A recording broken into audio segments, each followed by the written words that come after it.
Now that cold and flu season is here, unfortunately, let's talk about sleep during illness. So, we haven't met before. Hi, I'm Jensine. I'm a certified pediatric sleep consultant, mom of 3, and postpartum doula. And I help families just like yours take sleep science with real life and pair them together to get them the sleep that your family deserves. So, today we're going to talk all about illness and we're going to talk about teething because a lot of families think they go hand in hand, but they are actually two completely separate issues that do not have anything to do with the other, but parents often treat them the same, which is where we can see a lot of sleep pitfalls happen where your child was sleeping well and then things fall off the rails. So let's start with teething because that is something very common. It happens to every single child, but the way that we react to it is often a lot more alarmed than it kind of needs to be. So science shows that the kind of like history, the kind of like thought process behind teething is that there's about 48 hours where the gums shift open and the new tooth pops through. So there should be about 48 hours of discomfort that your child is experiencing both day and night that could impact sleep. The biggest thing that I see is a lot of parents will tell me my child isn't sleeping well for the last 6 weeks because they're teething. My child has been fine during the day, but waking up a lot more at night because they're teething. If they're teething, it's like equal opportunity teething. They're teething during the day and during the night. So you would also see them be more fussy during the day as you would notice at night. So if you're only seeing them being fussy at night, or this is prolonged for more than 2 or 3 days at the very longest, it is no longer a teething issue. Something else is going on. Parents love to blame teething for their children's sleep issues. And honestly, it's 99% of the time not teething. So I want to put that out there, make that clear from the beginning that it is typically not teething. So if your child has been sleeping poorly for more than 3 days and you have been blaming teething, it's not that. It's probably that they are not sure how to get themselves to sleep and to keep themselves asleep. So now that we've covered teething, let's talk about illness because illness is something that unfortunately is going to happen. And we really want to make sure that we're staying on track when illnesses occur because our children do not know the difference between I'm sick and that is why mom or dad or caregiver is doing X, Y, and Z. It's just they are now doing X, Y, and Z, and I really like this new thing, so I'm going to keep doing this. It's not, oh, I'm magically better and I'm no longer getting to sleep in their bed. They don't know why they were sleeping in the bed is because they were sick. They just think that's the new routine that's happening.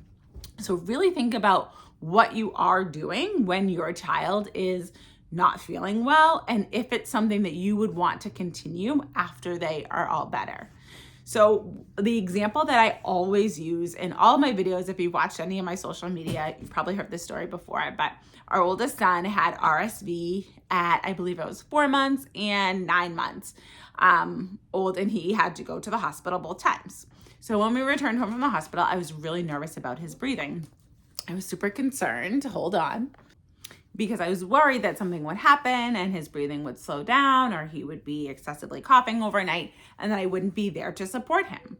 So I changed my routine over changing his routine. So we did bedtime the exact same. I made sure that we did like a hot steam shower before to try to open up his airways. We, gave him a nice warm bath as well, got him as comfortable as we possibly could before we put him to bed. Then I left the room and let him fall asleep on his own as he always did. Once I was ready to go to bed, I then grabbed a pillow and blanket, snuck into his room and slept on his floor. So if something happened, I would be right there, but I didn't change anything about his sleep situation. I just changed my sleep situation so I could be closer to him. Ideally, that's what you want to do. So this winter, if you have a little cot or a blow-up mattress, something like that, know where it is, have it handy. So if something does unfortunately happen to your child, where you're not comfortable having them sleep on their own, you want to go into their room instead of bringing them into your room. Again, they are not going to understand. It's because I'm sick that this is happening. They're only going to know this is happening and it's kind of fun and cool and I want this to continue. And that's where parents run into issues where once their baby is feeling better, then they're having a really hard time getting back into the routine because they've gone so far away from it. So as much as we can do to keep on track, that's what we want to do.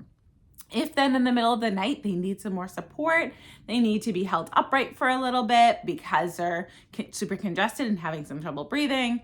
If you need to change their diaper in the middle of the night because I have the stomach bug and they have diarrhea or something like that, that's fine. We do as much as we can to keep the same routine, but of course there are obviously going to be things that just can't be helped and we have to change. But we know what to do once we get back on track. So if you're struggling with the getting back on track piece, that is where my courses come in because it gives you the exact steps. It talks about illness.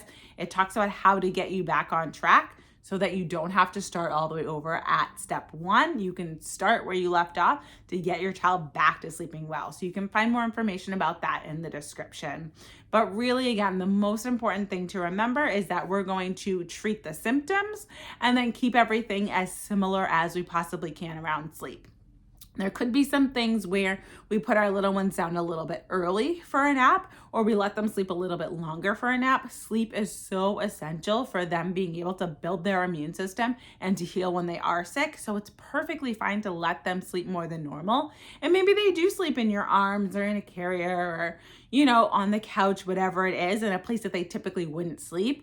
When they're ill, that is okay. We can let them sleep as much as they possibly need in order to feel better. Don't feel like you have to restrict their sleep or to wake them from sleep. We want them to get as much sleep as possible. During the day, typically, if they are 100% healthy, we want to keep around 3 hours of daytime sleep.